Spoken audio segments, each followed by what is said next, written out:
Meet Evo India's long-term Suzuki Burgman Street EX. This has been my daily commuter for the last 3 months and I've done about 1000 kilometers on it. And I must say I've grown quite fond of this thing. But it's time to say goodbye. And before we let it go, let me tell you 5 things that I really like about this vehicle and 3 things that I'm not too fond of. But before we begin, make sure you subscribe to the channel, hit that bell notification icon to stay notified. Now let's start with the ergonomics. The Burgman is a pretty large scooter, a mini-maxi scooter if you will.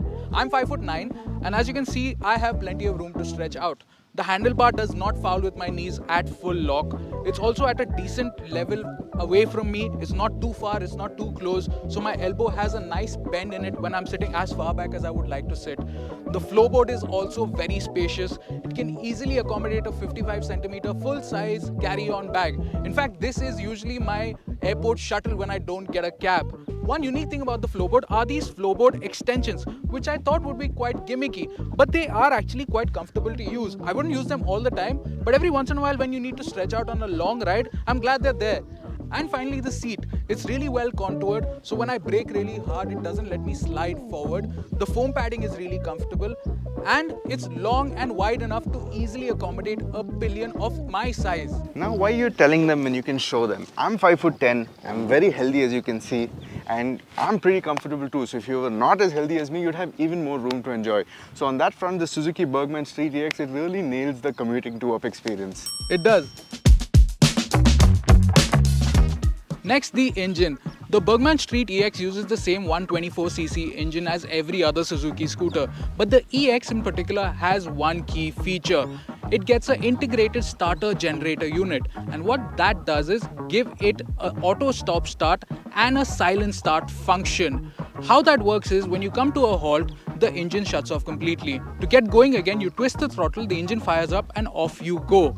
There is a toggle switch to switch off this function, but I never did because it really never gets in the way. The engine itself is really smooth, it has lots of low down grunt, and with 8.5 bhp and 10 Newton meters of torque on tap, it's quite capable on short highway runs. Next up, the ride and handling. Now the EX gets a 12-inch rear wheel compared to the 10-inch wheel you get on the regular Burgman and the Access. And what that means is that the EX is much better in the ride and handling department. In the interest of thorough journalism, I actually went out and rode a friend's regular Burgman. And what I can tell you is that this EX definitely feels lighter on its feet. It's keener to turn, it feels more maneuverable, it's also much more stable at higher speeds. But I also feel it's much more easier to balance with a pillion than the regular Burgman. The bigger rear wheel is also better equipped to handle potholes, but the rear suspension can feel a little stiff. This does ease up quite a bit when you have a pillion on board. That means that a preload adjustable suspension would go a long way in improving the ride and handling, but the Burgman sadly does not get that. Now electric scooters have taken connectivity to a whole new level, but the Burgman still gets a good amount of features. You access them using the Suzuki Ride Connect app. This can show you the fuel level, the trip meter, the odometer, and once you've set everything up, it can give you notifications for incoming calls and SMSs. It can also give you notifications for WhatsApp calls and messages. You can also set up an auto reply, a speed limiter, and you get turn-by-turn navigation. Now one slight drawback is that the navigation uses Map My India, which does not have a comprehensive database like Google Maps and is not quite as intuitive to use. But once you get used to that, it actually works really well. And finally, fuel efficiency. The Burgman has been delivering 45 kmpl on my daily commute, helped in some small part by the auto stop start. Now, I'm not the fastest rider on the block, but I also don't dawdle around, so I think that's quite respectable. The cluster also has an eco mode indicator which lights up when you're riding efficiently, so that's a fun little game to play with yourself. And now it's time for some dislikes, starting with the styling. Now I have to admit I've never been a huge fan of the Burgman styling. The EX does remedy that a fair bit with the larger rear wheel and the longer wheelbase. It doesn't look quite as front heavy as the regular one, but still the styling is not to everyone's liking. Now the design has grown on me in the last 3 months, and there are some neat touches like the bronze colored wheels and the matte silver paint finish, but I'm not a fan of these brown colored plastics and the brown seat. And the problem is, if you want an EX, you are stuck with the brown plastics regardless of which color you choose.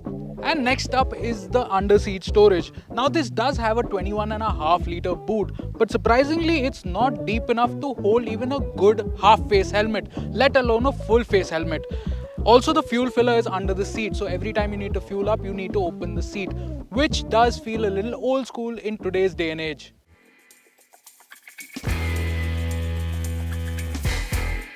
And finally, the brakes. The Burgman does get a disc brake setup up front, but it's not one of the sharpest units out there.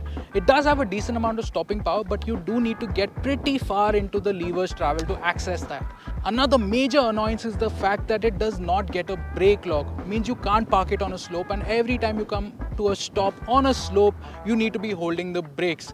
This is completely baffling to me that a 1.2 lakh scooter does not get a brake lock. And that brings me neatly onto the pricing and my conclusion. The Burgman Street EX costs about 1.16 lakhs ex-showroom. That's 16,000 rupees more than the Burgman Ride Connect and 24,000 rupees more than a top spec Access. Is it worth that much more? Well, if you're looking for a competent daily commuter, then you could save yourself 24,000 rupees and just get the Access. It's about 6 kgs lighter than a Burgman, and so it rides better, and I think it's the better overall package.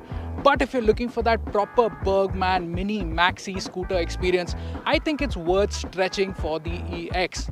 It does enough to differentiate itself from the regular Burgman. Maybe not in terms of styling, but definitely in terms of the way it rides. In my opinion, the Burgman Street EX is what the Burgman should have been all along.